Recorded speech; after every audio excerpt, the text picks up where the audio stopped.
Good evening, everyone. This is Dolores Cannon with the Metaphysical Hour. And we're live tonight. This is July the 11th, 2014. And I do want to tell you I'll be in England for the next 2 weeks, so then it will be shows out of the archives. But we'll be back live again on August the 1st. And I don't know if you heard or not, but tonight is supposed to be a very special event in the skies. It's going to be one of those huge moons. They said where the moon is the closest it will come to the Earth, where they call it a supermoon.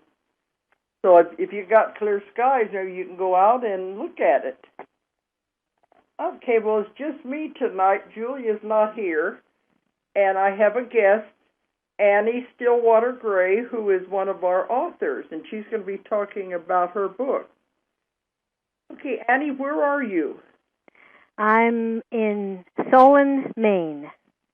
Oh, that's right. I remember we had Annie for the conference, and it was very difficult to get flights out of Maine. And I still had to drive 2 hours to get to the airport. Huh. Because I've never booked anyone that was so difficult to get to Arkansas anyway. I made it. Yeah, you did. I didn't have the best times for you, but that was all I could do. Okay, let me give out the toll-free number before we go any further. Anybody who wants to call in tonight, the toll-free number is 1-888-627-6008. 888-627-6008. And if you call in, let's keep our questions for Annie and her book and her information rather than trying to ask me questions. Let's focus on our guest tonight. Okay, Annie. Now, Annie has written a book that we have published. It's called The Education of a Guardian Angel. And I'm going to let her be telling you about her background. But I do want to say, when she presented the book to me to be looked at, to be published, it was 3 books. And they were big books. And I just said, no, it's not going to work. So we were able to condense them down into one big book. But I think it works better that way, don't you, Annie? Yes, I agree. It was always meant to be one book. Because there's just too much detail, and it's better if you can get it into one. But it's The Education of a Guardian Angel. So, Annie, tell us about your background and how you got into all of this. Well, I've been interested in spiritual things my whole life and done various things such as pendling, tarot, astrology. In fact, I still have an astrology practice. And when I was about those who do astrology understand this, the Uranus opposition, which is around age 42, people call it the midlife crisis. Well, when I was about at that point in my life, my spirit guide, or if you want to call it guardian angel, began speaking to me, and I could hear him very clearly. Of course, I'd wanted to meet my spirit guide for a long time, so it was a big breakthrough. Well, how did that happen when he first came through? Well, I was, and I'm telling the story because I want everyone to be open to not only meeting their personal guide, their life guide, their primary guide. You can call them all kinds of names, but I want you to develop a relationship with your guide. That's really my focus with putting the book out. Okay. I was just doing the dishes. I was in an old. In fact, I'm still living on the same land, although I have a new house now. But I was in an old pre-Civil War farmhouse that didn't have any running water, and I had just had a back injury, and I had just lost my job, and I thought, what's the sense of living? Yeah, everything's going down. Yeah. And so, it was very difficult for me to pump the water in the pump and then, take the big kettle and put it over on the wood stove and stoke the wood stove and get the water hot so I could do the dishes. I mean, it was like it took me all morning. And but just about the time I was ready to do the dishes, I hear this voice in my head. I thought I had gone crazy at the time because of the back pain and stuff. I hear this British voice saying, "You never listen to classical music. Why don't we listen to classical music today?" And I went, "What?" Because I knew it wasn't me. And so I said, "Okay." And then the voice said, "Well, I would really like to hear Bach, but you don't have any Bach. All you have is one Beethoven record." So I walked into the next room. I've been in radio for many years, and I had a whole wall of vinyl. This is 1989, so it's before CDs came in a big way. Big wall of vinyl records, and I didn't even look. I just put my hand out, and I pulled out the one Beethoven record. Didn't even look. My guide just put my hand right on it. So from that point on, I knew something special was happening. Mm-hmm. So it can happen to anybody, anytime, but you need to want it and be open to it, of course. Of course, that's in my work. They say they're always with you. Mm-hmm. They're talking to you all the time. They're even yelling and screaming at you. Yes, sometimes. What I teach in my workshops is how to activate the telepathic center. You know how scientists say we only use a small part of our brains? Well, because of the increase in vibration on the planet and the new energy that's here, we're using more of our brains, and you can see that when you look around and see all the inventions and all the science and technology. But we also can take that kind of a leap spiritually, metaphysically, by using more of our brains that way and becoming more telepathic, because the best way to connect with your guardian angel or your spirit guide is to have a telepathic conversation, because you can get very precise information that way. Okay, because that's what I tell people. Everyone has a guardian angel or a guide, whatever you want to call them. When you're born, one is assigned to you, and they have to be with you your whole entire life. Because I have so many clients that feel like they're all alone. They feel like there's nobody, and you're never, ever alone. You're always at least have your guardian angel with you. Isn't that wonderful? But they don't realize it, and they back themselves into a corner of depression, thinking there's no hope out there. But they say, the guardian angels always say, all you have to do is ask. We can't do anything without your permission. Right. Exactly right. Yes. And in fact, the life guide or spirit guide or primary guide, whatever you want to call them, guardian angel, that being helps you get ready for this earth life. You actually work with that entity to choose the different challenges that you're going to meet in this lifetime so that your soul can progress. And that guardian angel is with you when it's time for you to pass over and move on to whatever is next for you. So, yes. They're there the whole time. That's what I tell people. You're never alone, and you're never alone when you die either, because they'll be there to help you when you do cross over. Freudian slip. Okay. But, yes, they're always with you and trying to give you help. But it's interesting what you said about the next challenges. That's what I do with my clients. People, they don't realize everything in their life they have created and put there as a challenge to learn from. Yes, chosen. It's chosen. You and your guardian angel work together to choose your lessons and your challenges. Yes. Yeah, people are always saying, well, why did God let that happen? God didn't have anything to do with it. You make your own plans. That's right. That's right. But I think they don't want to admit that, because then that makes you responsible for what happens. Yep. That's a big step, is taking responsibility. Mm-hmm. But you said after he first contacted you, well, then what happened after that?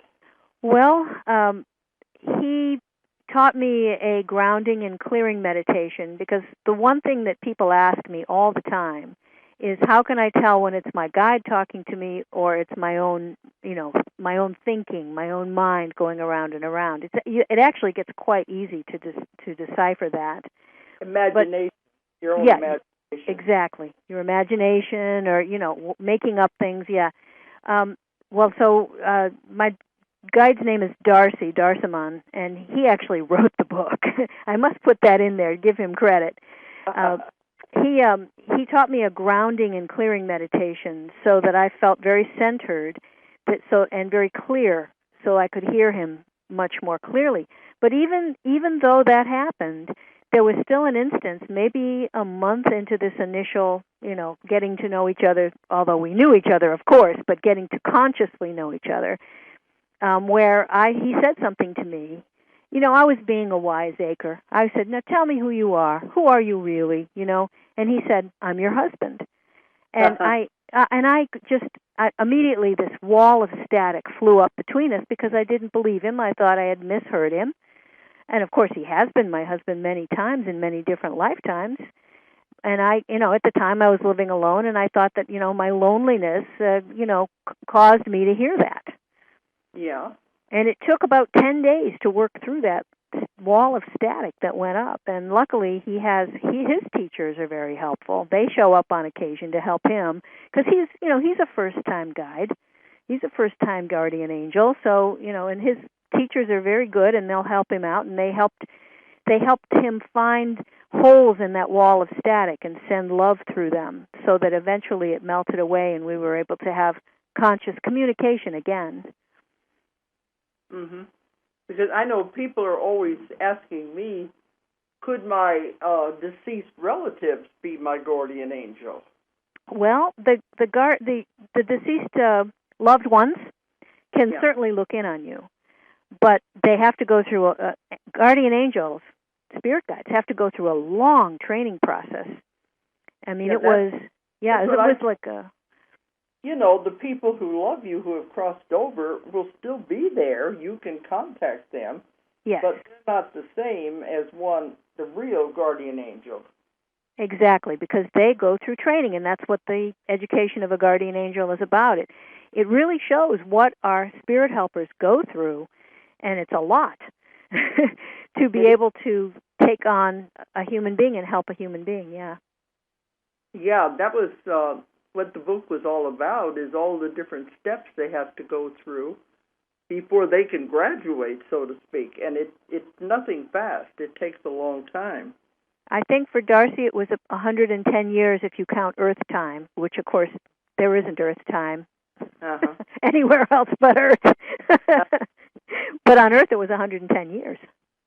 But that included going through some other lives, too. Was it that, or was that all in the spirit? No, that was all. He passed away in 1836 in England, in Cheshire, and he was immediately notified that he had the opportunity to become a guardian angel, but he'd have to undertake a course of study to do so. So he was shown what guardian angels do, and I remember him remarking, I knew about guardian angels from the Bible, but I didn't really understand that it was with spirit guides. It was the same thing as being a spirit guide. And he kind of looked at what the program was, and he said, "Oh no, I want to do this," because they said this is your choice, Darcy. You can go back to Earth if you want. You can go to the lower wheel again. They called it, Yeah, I call it the wheel of karma. The wheel of karma. Yep. You can go back there, but, when you're on Earth, and things can go, because we have free will, things can go either way. Yeah.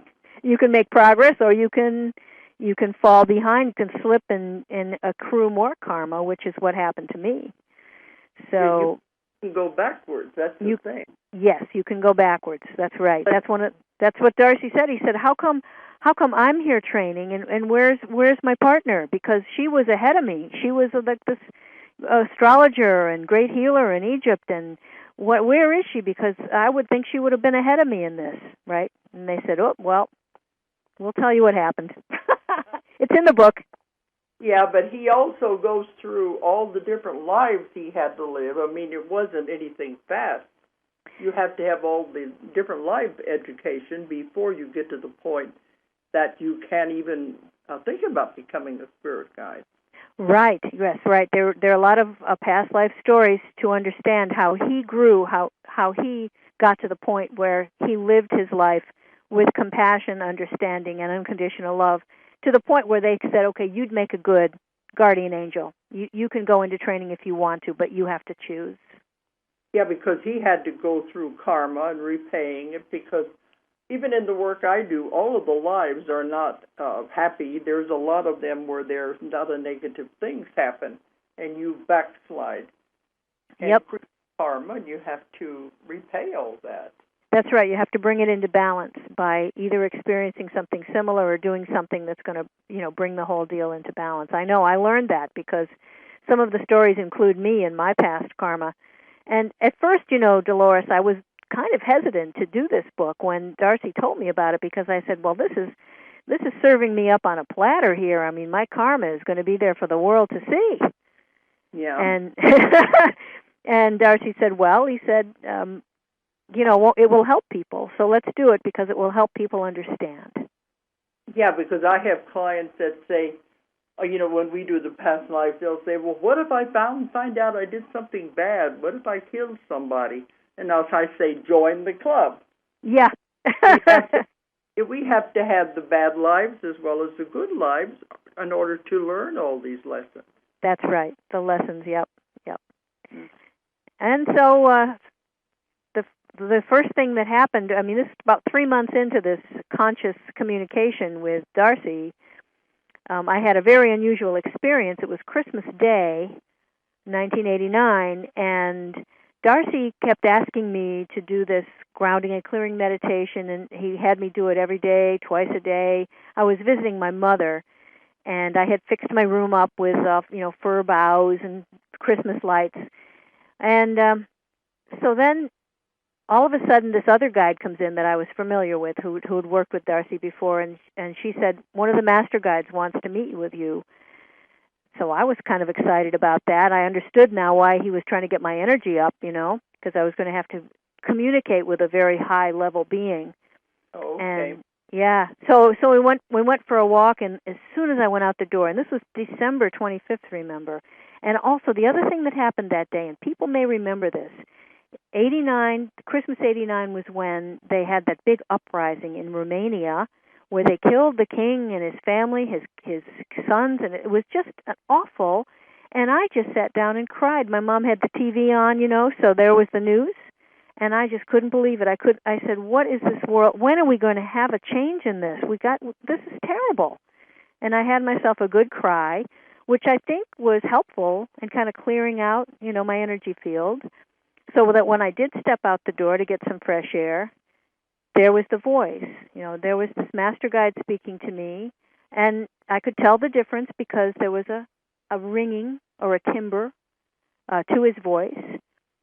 And he said, how would you like to be a leader in the new time? And I kind of gulped, right? Who wouldn't? Yeah, what do you mean? Yeah, exactly. What exactly does that entail, And because I had been very sad that morning, and he said, well, it's going to change. It's going to change, and you can help it change, and you can help other people get on board. And the first thing is we want you to take down some information that it's now time for humans to have. He said to me, before, only select people were privy to this information.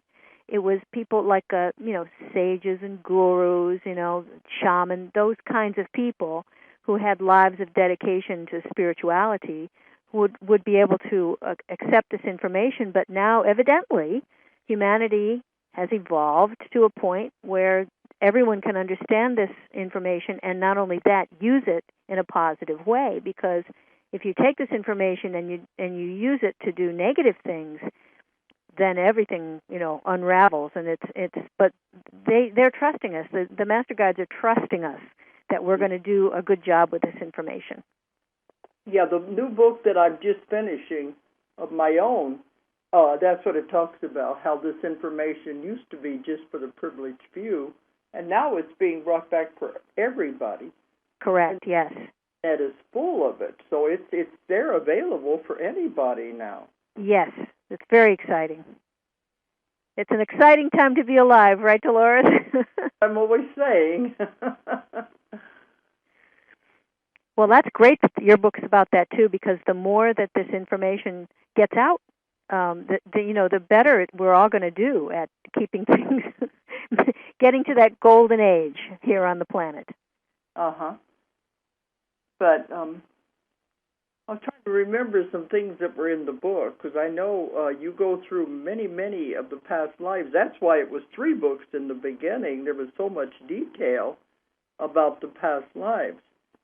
But, well, yep. The first one he reads about it at where we're paired as a couple is the one in Egypt that I brought up already. And I was about 5 years older than him. When I was a little kid, I was in Alexandria, and they found me healing a little bird that had broken its foot or something, and they said, oh, she needs to go into the healing school. So as a very young child, I went into the healing schools in Egypt.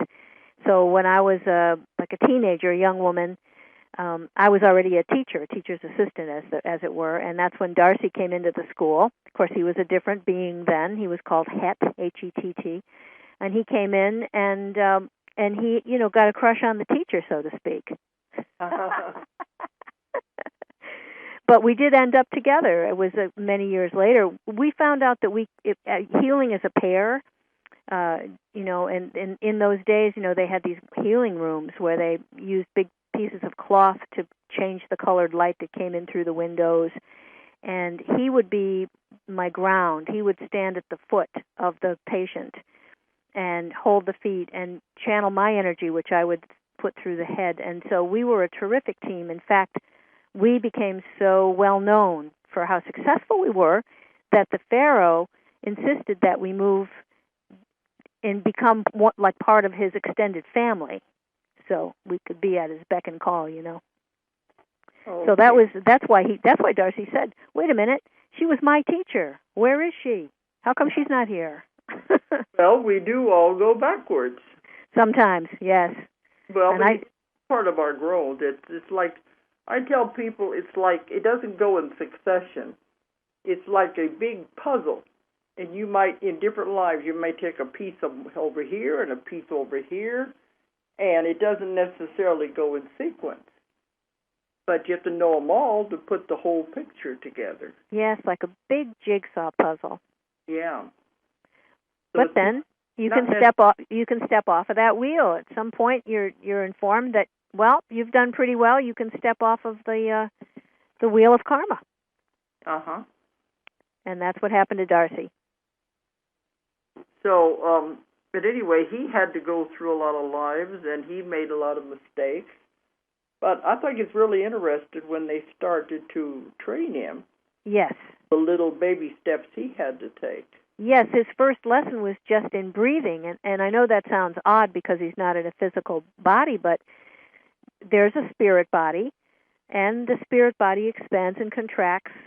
That was all he did, was learn how to breathe, because they wanted him to learn how to bring himself to center so that he could focus and he could learn the many lessons he had ahead of him.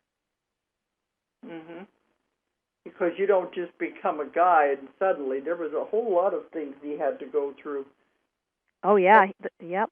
They would put him in situations where he had to make a decision on the spur of the moment, and, it could have gone either way. Exactly. Test situations, yep. He had many of those. Like test, the decision he would make, whether he'd go on to the next level or not, Exactly. Yep. He had to stay in the an unconditional love class until he mastered that, and that every reaction by him was always unconditional love, no matter how awful it was. And it was pretty awful, some of the tests they put him through. Yes, I remember that. And it was hard with him to figure it out, Yes, it was. Yep. What should I do? Mm-hmm. And then he had to go through non-judgment. That was also really hard, because as humans, we automatically judge, We're discriminating, and and we judge. And he had to learn not to do that at all. Yeah, that's always hard. It is, but that's my favorite thing about the guardian angels is that they don't judge us. Yeah, that's what I tell people. They're always thinking, well, they're disappointed in me or they're angry at me. And I said, no, that's not the way it works. That's right. They take you for what you are, and they're always trying to help you. Yep. But it's nice to have someone who doesn't judge you, who will love you unconditionally. Yes. Again, that's my thrust, is to get people interested in not only meeting their spirit guide, but really making them a part of their life, working with them every day, having them be their best buddy or whatever. Mm-hmm. But I know so many people always ask us the same question you were saying a while ago. They think they hear somebody talking to them, but they'll say, how do I know it's not just me and my imagination? Well, you can ask for information. Like I always tell people, well, if you want to know, let's test it out, right? Write down a question or write down something you really want to know, and then just say, okay, guide, whoever you are, I want to know this. Help me learn this, or help me find this out, and then see what happens. A lot of people communicate, intuitively with their guide. They communicate visually. They get or dreams is another way guides like to communicate. So you don't have to have that conscious connection, although I always promote that because the information can be so exact. I mean, I've written 3 books with my guide. That's how exact. I mean, he tells me word for word what to write. That's how exact the communication can be once you have that telepathic link. But yeah. you don't have to wait for that. You can start today. Mm-hmm. Just but that's what yep. Is how can you tell the difference? So that's one way you would suggest they do? Sure. And I always say, if you want to know something, if you just want to make that connection with your guide, write it down and be specific, and then just leave it open there, and then just I bet within a day, 3 days maybe, you'll have information on something that you wanted to know about. And when you're getting that voice in your head, I always say, does it feel right? Because, and I'm one of these people, I've got to admit that I tend to cut myself off, at the neck there, and so my thoughts go round and around and around. But you need to take deep breaths and really bring in your whole spine and your whole body, and really it's feeling it in your gut and your heart and hearing it in your mind, and then you've got a true link. Mm-hmm.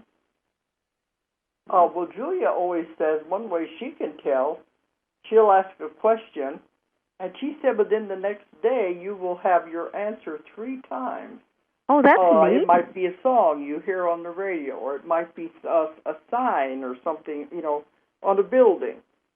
Or it could be anything, but she said you'll watch, or you might meet somebody unexpected and they'll say something. Yes. You'll get 3 confirmations within the next day. Oh, Trey, cool, Julia. I like that. Uh-huh. That's what she's always telling when we're teaching our classes. Uh-huh. I like that very much. Well, songs do. You'll get songs that mean a lot all of a sudden. It's, yes. Something in there. Yes, before I was going to speak at the conference, we were having breakfast, and they had music going, and they were singing "Long May You Run," and I said, "Okay, I'm with that." Okay. With me, I always get a lot of my answers with numbers. Really?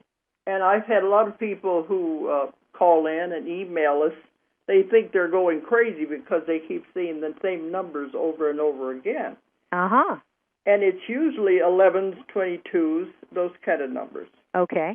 Because those are the master numbers. Exactly, yeah. Master Dreamer, Master Builder, yep. Yeah, when I see them, I'll see them everywhere. And I know they're telling me they're here, we're taking care of everything, don't worry about it. I love that.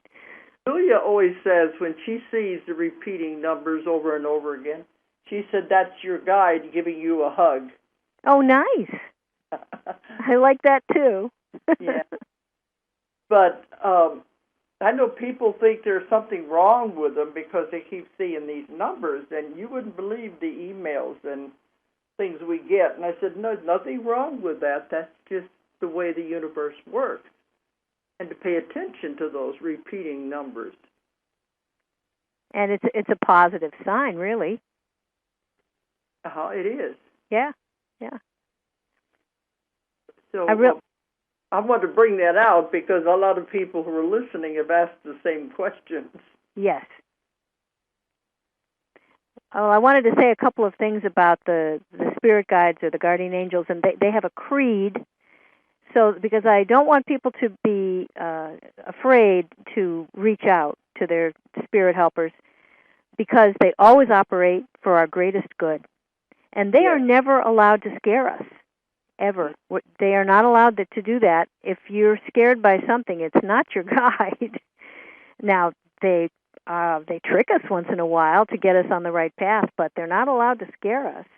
Well, they can be mischievous, too. Yes, they can. Yes.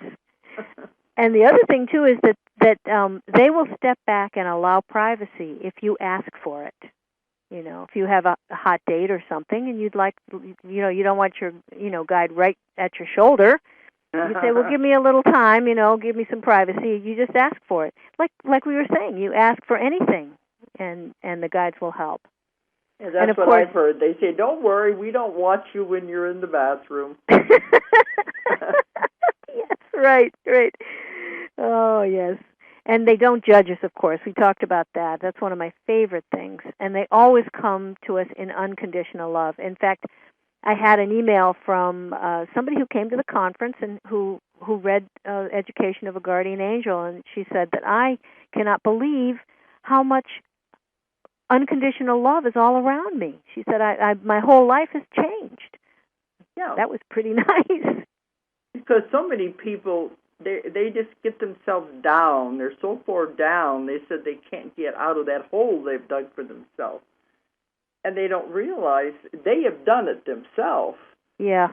And that there is help all around them that can help them get out of it. Exactly. You can tap into pure love whenever you just ask your guide. They're always there for companionship, for information, for security, protection, creativity, humor. Guides have a great sense of humor. Yeah. Like you said, mischievous every once in a while, too. And they offer comfort and healing. If you're down because you're ill or you have an injury, they'll help you with that, too. Mm-hmm. They're really wonderful companions, and I encourage everyone to reach out and make your guide a part of your life. Well, I do a workshop at some places, and in one part of it, I have them go to meet their guardian angel and to ask him what his name is, and then they can know how to contact him. Excellent work, Dolores. Yes. All right. And it's, because, they don't really have a name. A lot of them don't. Right. But being humans, we have to know what to call them. Yes.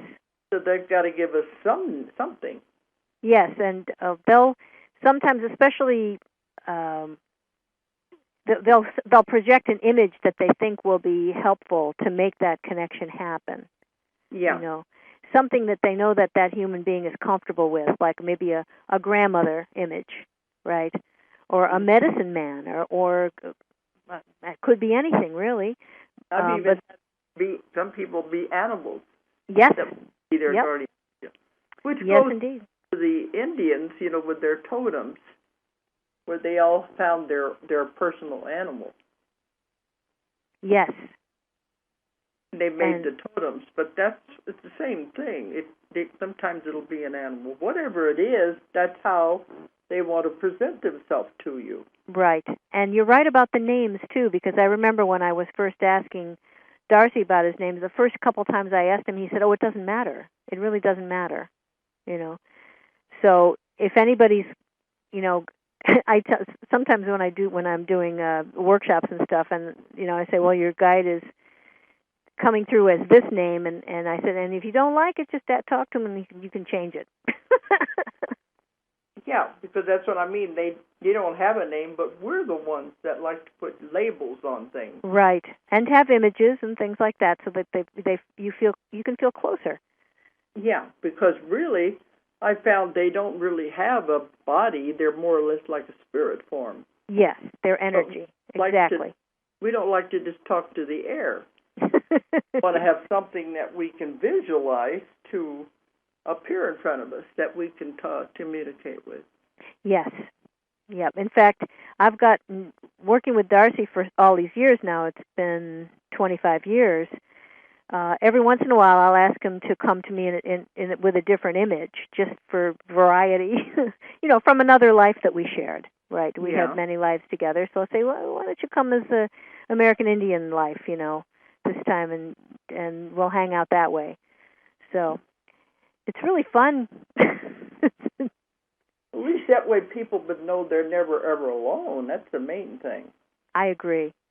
And you're not. You're never, ever alone. Yet I take the example of if you're driving across country and you think you're alone, you're driving across the Nevada desert, your guardian angel is right in that shotgun seat right next to you.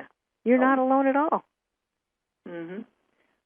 One story I like to tell when I'm doing my workshops dealing with guardian angels, I said I had a friend who was driving on the highway, and he stopped to pick up this man who was by the side of the highway that wanted a ride. Well, when he opened the door to let the man in, the man said, I don't think I want to ride with you. Your dog looks mean. Uh-huh. So he closed the door, and then my friend went on. And he's laughing because his dog had been dead for 2 years. Wow. But see, it appeared that way, your guide, or however it wanted to appear, because he wasn't supposed to pick that man up. I see. That's a great story. Good way to scare the man off because something might have happened. Yep. The guide was protecting him. Yeah, and he appeared as this dog. So they can do all kinds of things. Yes, they can. Yep. One of the things they can't really do is physically move things, physically move objects. I mean, they certainly can, they can work with the animals and birds to bring messages. I always watch for bird signs and animal signs now because, what was it that I had today? Oh, yeah, I had a bag of sage, western sage, like I wasn't anywhere near it, and all of a sudden it came up in the air and fell on the ground. And I said, okay, that means I have to smudge.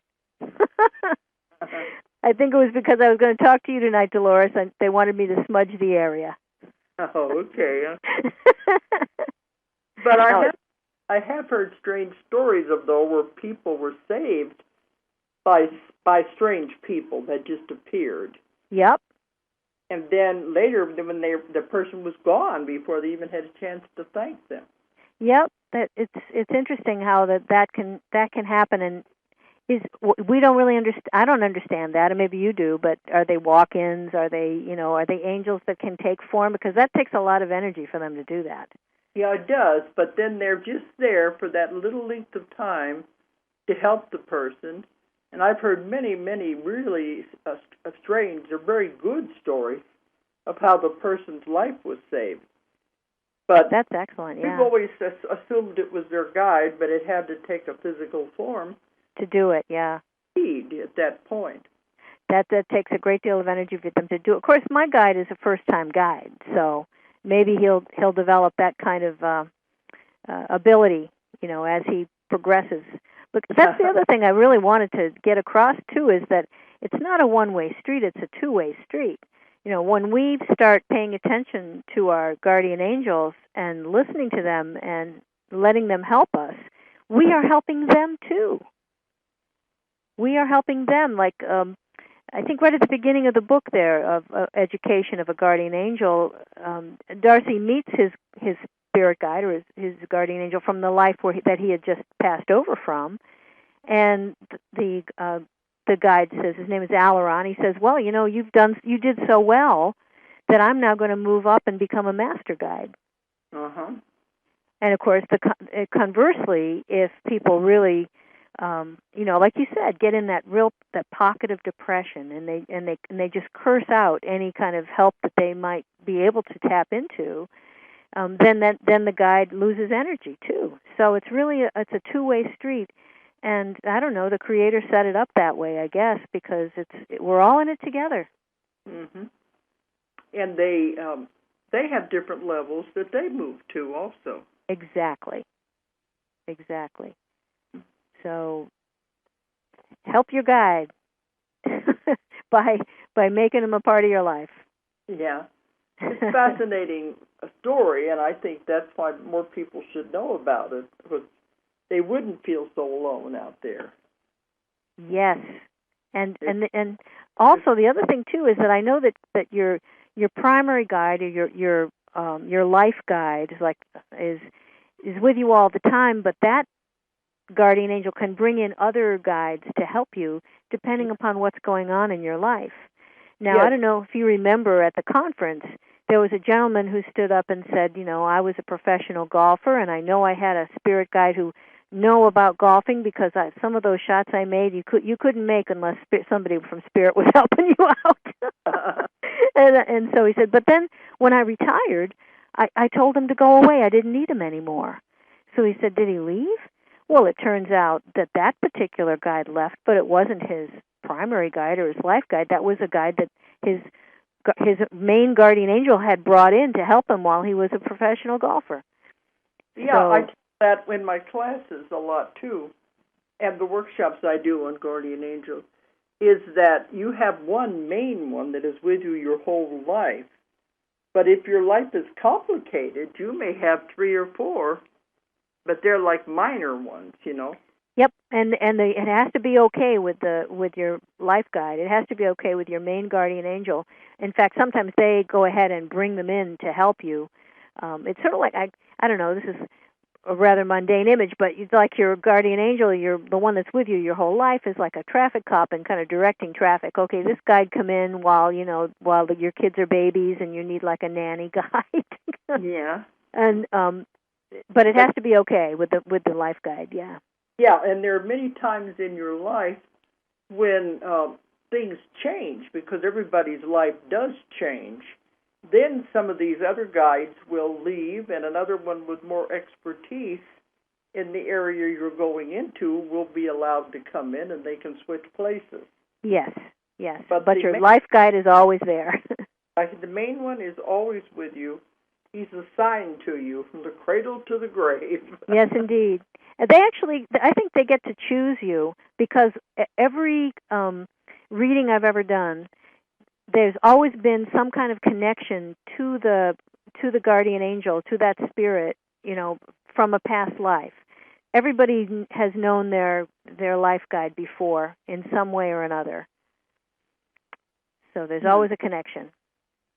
That would make sense, though, because who would know you better? Exactly.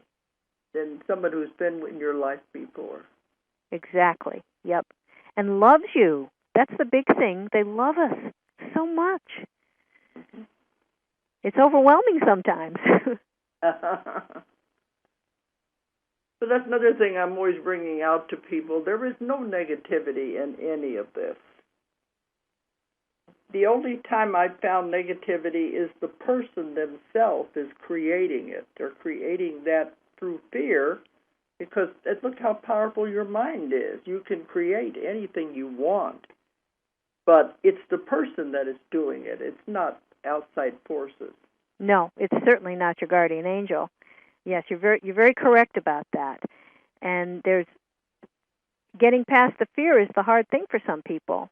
Oh yeah, because I work with that all the time in my work. And the ones I work with, are always saying fear is not real. Fear is an illusion for entertainment purposes only. I love that. That's what they say. It's great. You got to get over it, because your mind is powerful. You can create anything you want in your life, anything. So why waste it creating negative things when you can have the whole world? That is a powerful message. Mm-hmm. So that's how I do my work with that. Is what do you want to create with the rest of your life? It's really wonderful when you can let go of the negative, move away from it. Yep. Everything in your life you have put there. It's your creation. You put it there to learn from. And some of people, they're going on and on and on about how terrible their life is, how bad it is. You just don't know what has been done to me. And I always ask them, did you learn anything from it? Because that was the reason you had the experience. Did you learn anything from it? And some of them will say, well, no, I did. It was just a horrible experience. Well, then guess what? That means you got to come back and do it again. Uh-huh. Yep. You didn't pass that grade in school. Yeah, in spirit school. Yep, that's right. It just keeps it keeps coming back until you get until you learn it. Figure it out, and you've got it. Then you can move on to the next lesson, which may or may not be easier, but at least it'll be different. It'll be different. Yep. Yeah. I really like the fact that your life guide can help you with all kinds of things, all phases of Earth life, your relationships, parenting, finances, illness, confusion, creativity. It's, whatever you need, they're there to help you.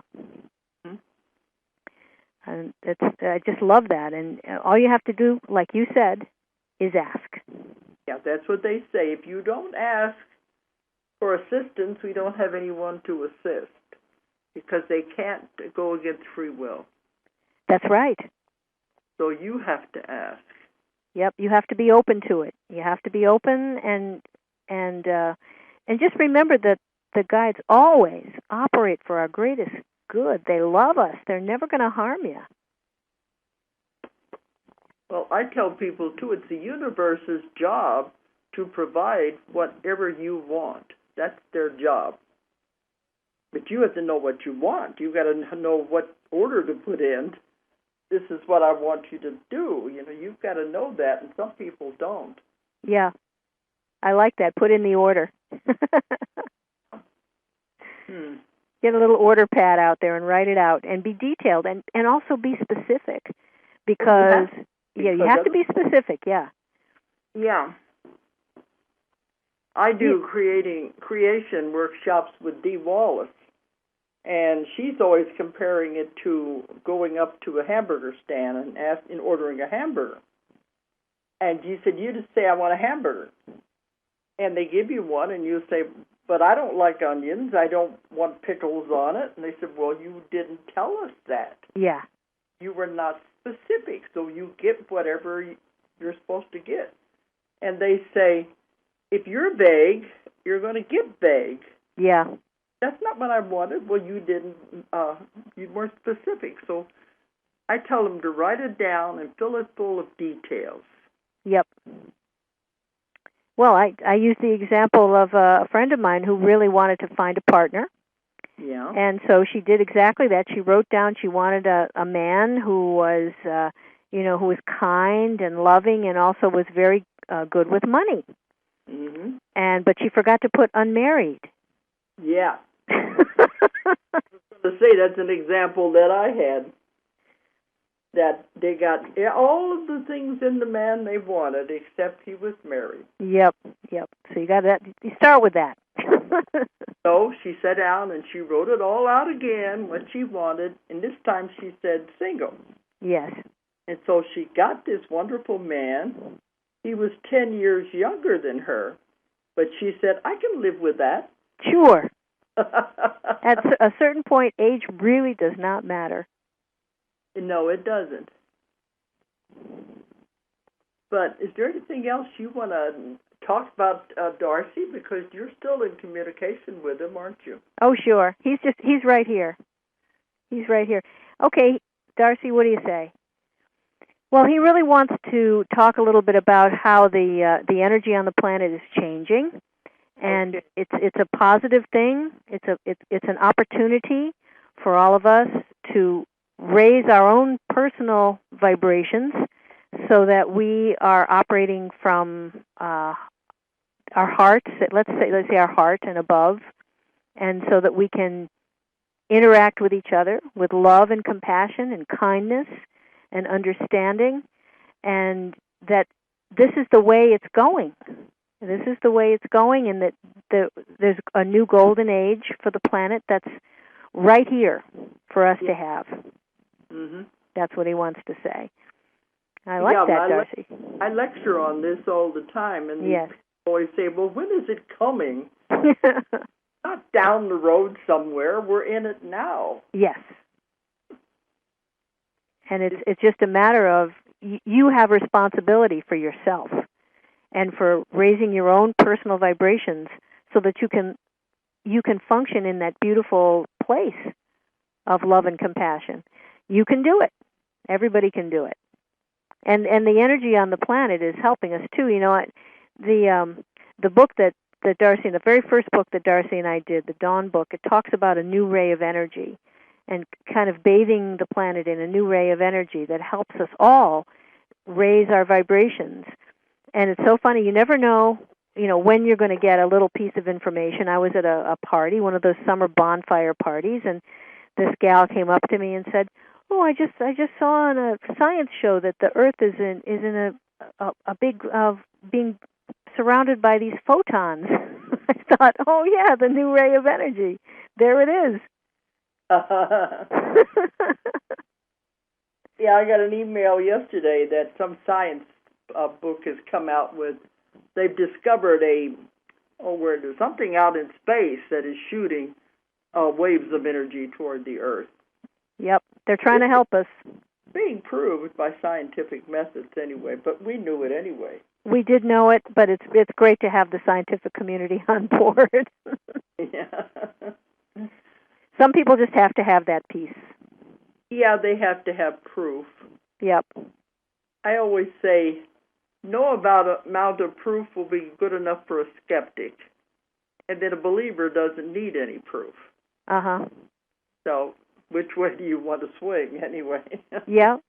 But you know what? I love talking to skeptics because it's, I don't know, I find it exhilarating and kind of humorous, too. But it's okay. Everybody will find their way to it. Everyone can find their way to it if they wish to. Yeah. It's there for everybody. If they don't, that's okay, too. Yep. Because we're not supposed to change anyone. We're not supposed to convert anybody. They'll all find their own way. Yep. And they said eventually everybody will get there, some sooner than others. Yes. But it's not up to us to change people. Because nope. I get a lot of mail, people are saying, well, what can I do to change my husband or children or something? And that's not your job. What you do is you take care of yourself and live by example.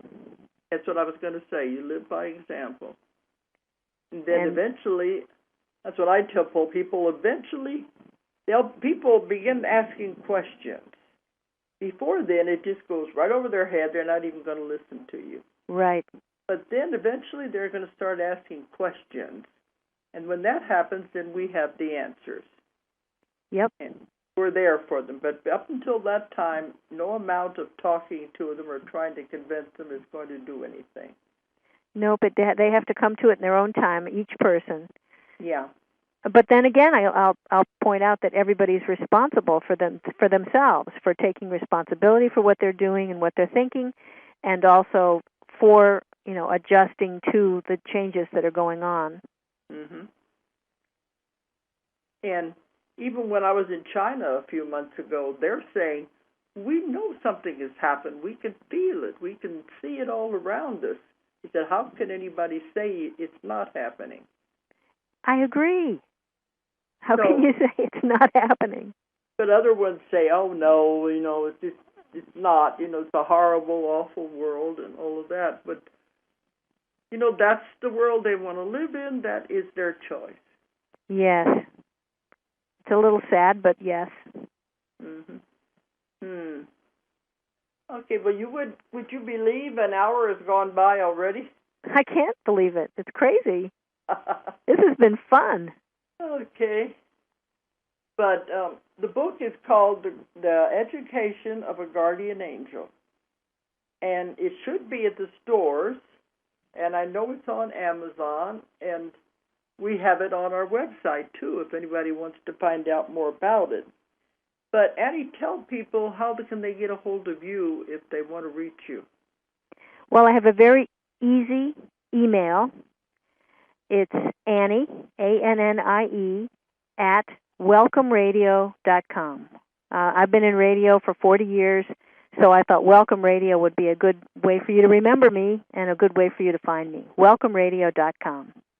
Well, tell me about your radio show. What is it, on the internet or what?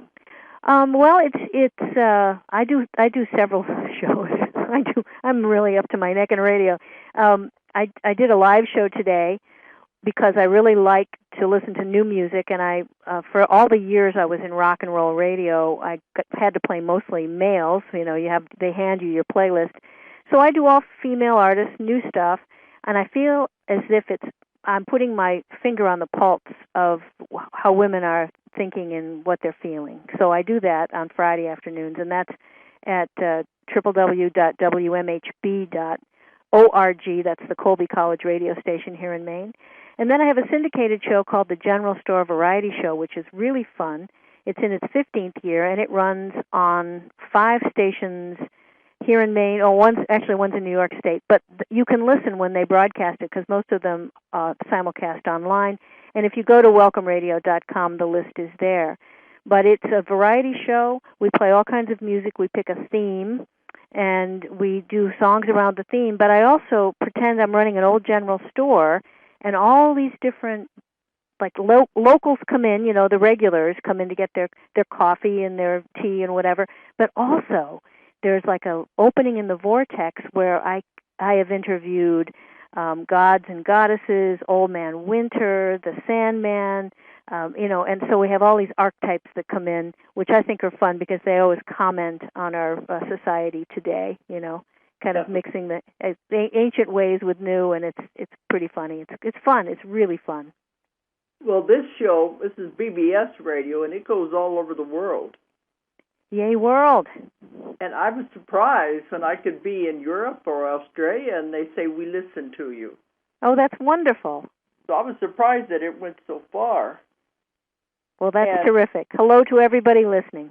Because in the beginning, and I've been doing this show 9 years, and in the beginning, I said, well, I feel like I'm all alone here. I'm sitting here talking to the wall. I don't know if anybody's out there. Then I began to get emails from Brazil, from all in different countries of the world, say, oh, don't ever think you're talking to the wall. We're all listening. So that's wonderful. Made me better, even though I can't see anybody but a wall here. But so many can hear you, and that's important. Yeah, and we do get message out. That's important. Yes.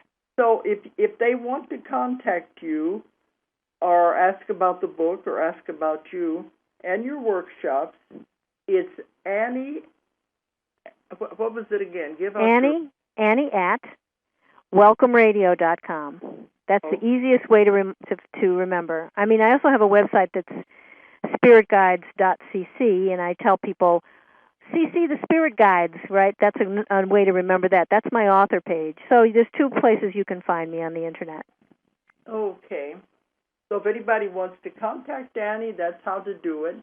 And you can check on our website, it's Ozark Mountain Publishing, and it's abbreviated OZARKMT.com.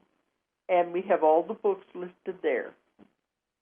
And I do want to remind people we are going on the Mediterranean cruise in October, and we're putting a lot of advertising on that right now, if anybody wants to come on that with us. And we're supposed to be going now. So thanks for listening tonight. If you enjoyed the show, check out more of our other videos, and be sure to subscribe and click the like button.